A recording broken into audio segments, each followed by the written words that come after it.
Professor Jean Charles Rochet from University of Zurich. You are an expert. You have been following the banking regulation on that. You're an authority on that. Thank you very much for being with us. Thank you. You're based in Zurich. You're based in Europe, so you're in ground zero right now. Exactly. Both crises, the United States crisis and Europe crisis, were born from the banking sector. That's right.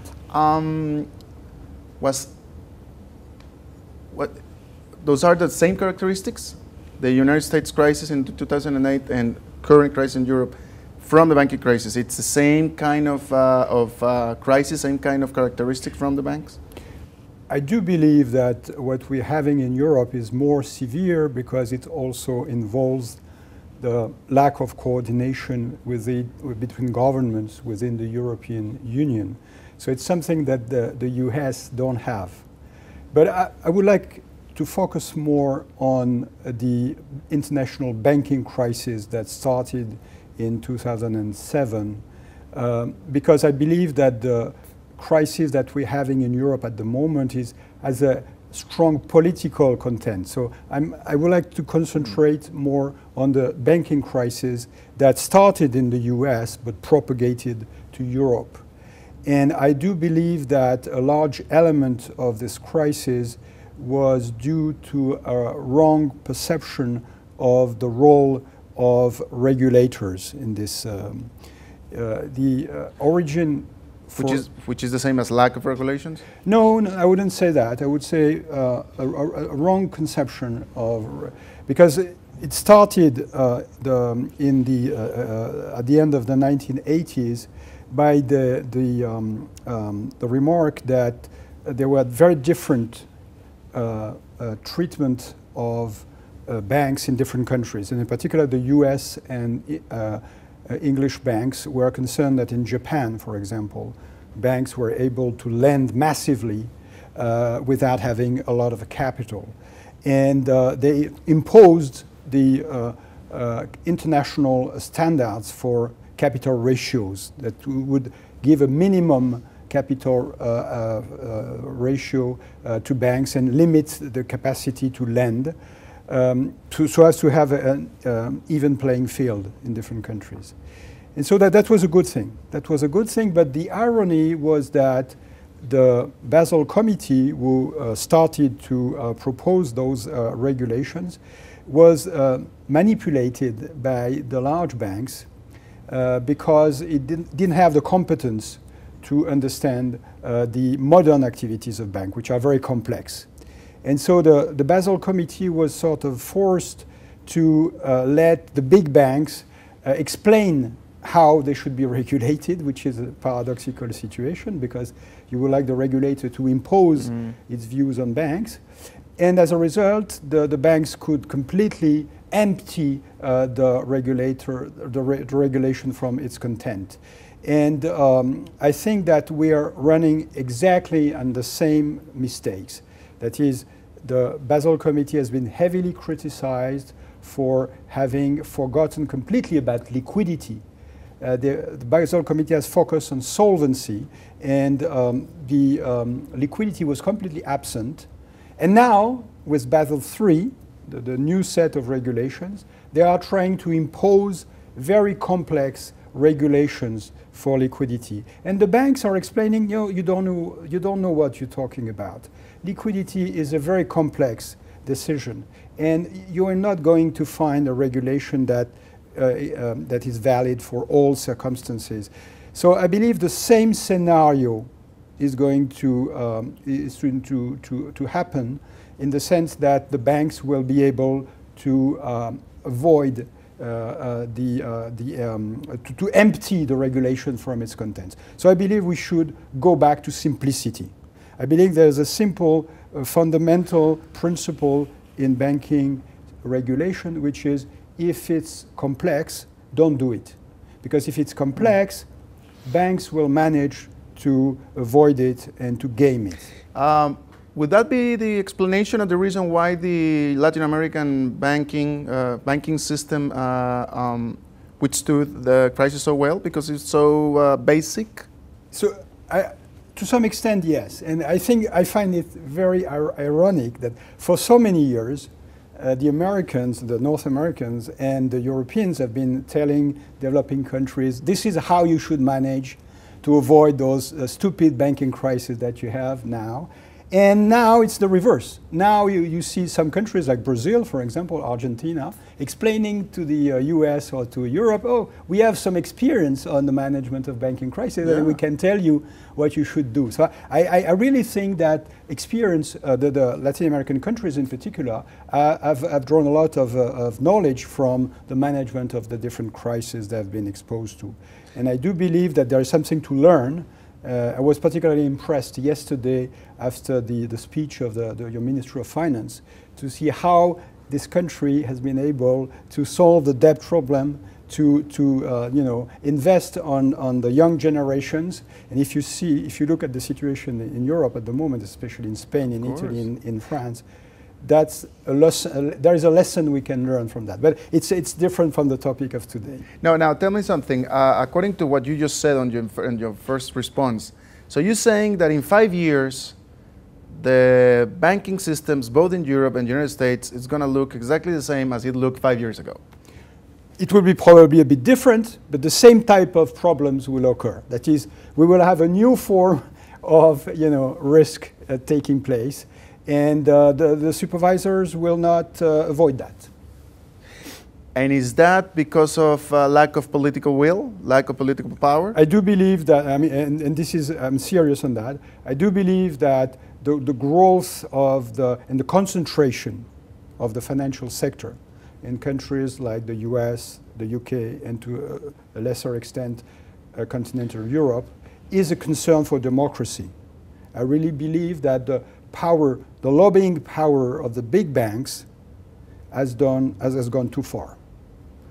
It's true that the industry should be consulted when there is a project for a reform, for a regulation, but the interest of the general population has to be taken into account. And I believe there was a window of opportunity at some point when the crisis erupted in Europe, in the US. The people in the street were fed up with the injection of capital, support for the banks, and there really was a moment where you could have reformed the system in depth. And unfortunately, this is not what has happened. And so I believe we have lost an opportunity to reform the system in depth. Now, what about this proposal, this movement in Europe towards the Central Bank of Europe taking broad power over the whole banking system of the continent? What about that? Is that a good thing? Of course. From the start, I always advocated for such a system. It doesn't make sense to have European Union, monetary union, as a unique monetary policy, but different domestic supervisions. In different countries, the regulations have been implemented in very different ways. So what's the purpose of having an harmonized regulation if in the implementation there are huge differences between countries? So I believe that was badly needed. And some people criticize the central banks as the fear that giving too much power to the central bank and having a supranational supervisor is a threat to democracy. And I believe it's exactly the opposite. I believe that those people don't understand the fundamental problem of democracy, which is the lack of commitment of government. You cannot commit on what the future government will do. That's democracy. And to avoid that, and the symptoms are clear from the point of view of public debt, for example. The reason why countries have borrowed so much is because they cannot commit on what so they have a short-term views, and you need some constitutional limits to public debt.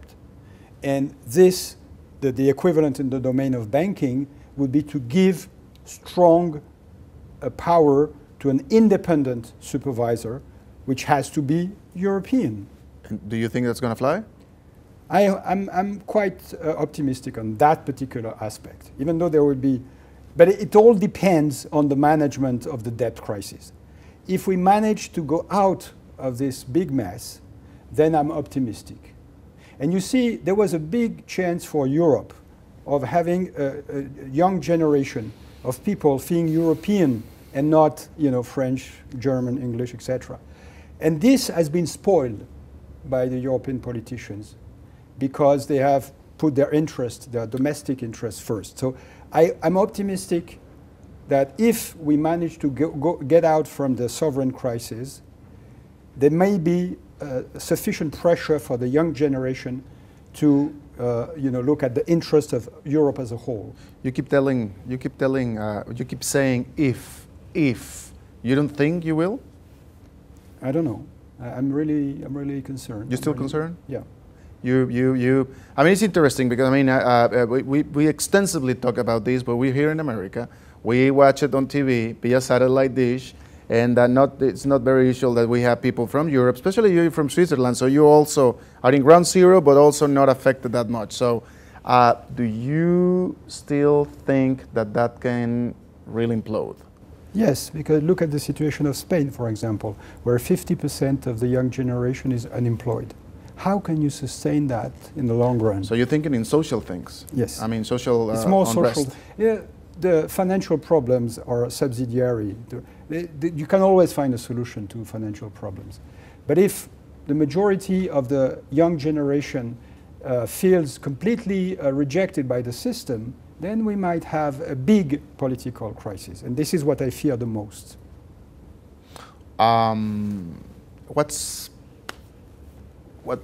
Can you tell us, what do you see in 2 years in your continent? What's going to be, how it's going to be? So I see two scenarios. One, the optimistic scenario where we manage to get out of this crisis problems. And as I said, the young generation, you know, tries to put pressure on politicians to really coordinate for the interest of Europe as a whole. That's the good scenario. I would, you know, maybe 25–30% probability of that happening. Wow. With the second scenario, is much more dramatic, and I can see that in countries like Greece, Portugal, Spain, a large fraction of the population is completely fed up because they have put the international organizations like IMF or the European Commission or Germany have put so much pressure on poor people. And they see that some people have made a lot of money during the crisis, before the crisis, like in Spain, for example, the people working in the real estate, or those people have made a lot of money, and they are not really asked to contribute to the concessions in order to get out of the crisis. So I believe there is the question is, will this be sufficient to provoke a big political you know, crisis? I hope not, but I'm not sure. But you give that scenario some 70–75%.